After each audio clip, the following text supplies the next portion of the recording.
grade 5 teacher, and she has this habit of whenever she enters the class, she addresses a student saying, "Love you all."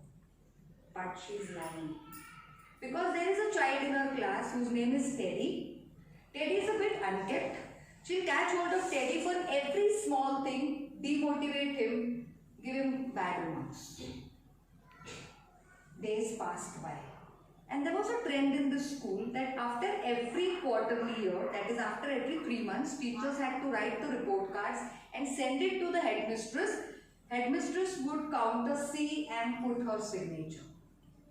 Mrs. Thompson sent her class report cards to the headmistress for counter signature. The headmistress was going through the report cards. Suddenly she came across Teddy's progress card. She called for Mrs. Thompson and she said, "Mrs. Thompson, progress card should say should reflect some progress about the child. But the way you have written Teddy's remark, I don't have anything good to write about Teddy." Just then, the headmistress called for the administrative staff and asked them to get the previous year's progress cards and then send it across to Mrs. Thompson. Mrs. Thompson opened grade 1st progress card, which stated, "Teddy is an excellent child of the class." She was surprised. She opened grade 2 progress card, which stated, "Teddy is an outstanding child of the class." She was again surprised. She opened grade 3 progress card, which stated, "Teddy's mother has been diagnosed for terminal cancer. If timely help not provided to Teddy, we may lose upon Teddy's performance." She opened grade 4 progress card, which stated, "Teddy has lost his mother, and in the process we may lose Teddy forever if timely help not provided to Teddy." Tears came rolling across Mrs. Thompson's eyes. She didn't know what to do. She went to the headmistress and she said, "Ma'am, I know what I have to do." She entered the class. As always, before entering the class, she addressed the students saying, "Love you all." But again, she was lying. Because now, love for Teddy was more than anybody in the class. She started motivating Teddy with good remarks, building up his confidence, self-esteem. Days passed by. There came the last day of grade 5. All the students brought some gift and kept it on Mrs. Thompson's table. When Mrs. Thompson entered the class, she saw there were so many gifts lying on the table.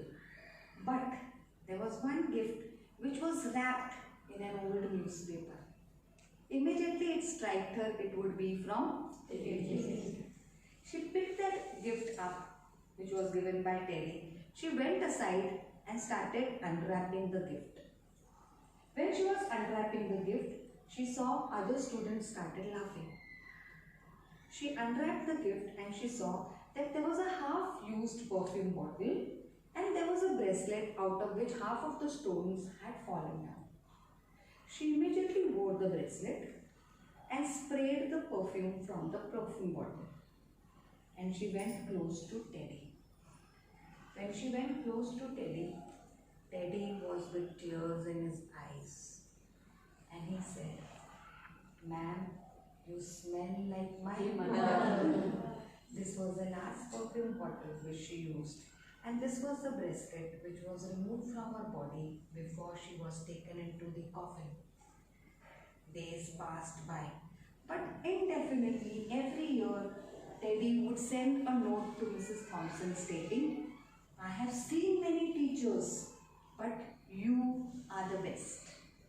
Years after years rolled across. Teddy finished his schooling. He went to college. Many years after he finished his college, after a couple of years, Mrs. Thompson one day received a letter along with an invitation card. She opened the letter, which read as follows: "Dear Mrs. Thompson, I am Teddy and I am getting married.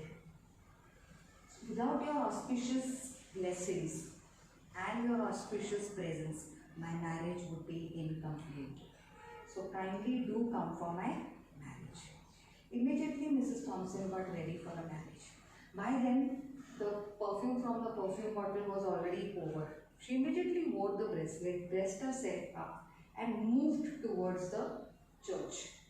She entered the church. The moment she entered the church, she was about to take a seat in the last row. Just then, the volunteers identified her and escorted her in the front row. In the front row, there was a chair with a placard written, Mother. They made her sit there. Teddy came to meet Mrs. Thompson and he said, Ma'am, today I am no more Teddy. I am Dr. Thedison, the PhD. The wedding took place.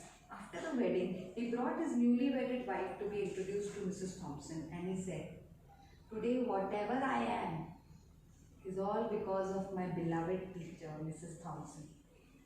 Just then, Mrs. Thompson stated saying, Teddy has taught me how to become a mother first before becoming a teacher.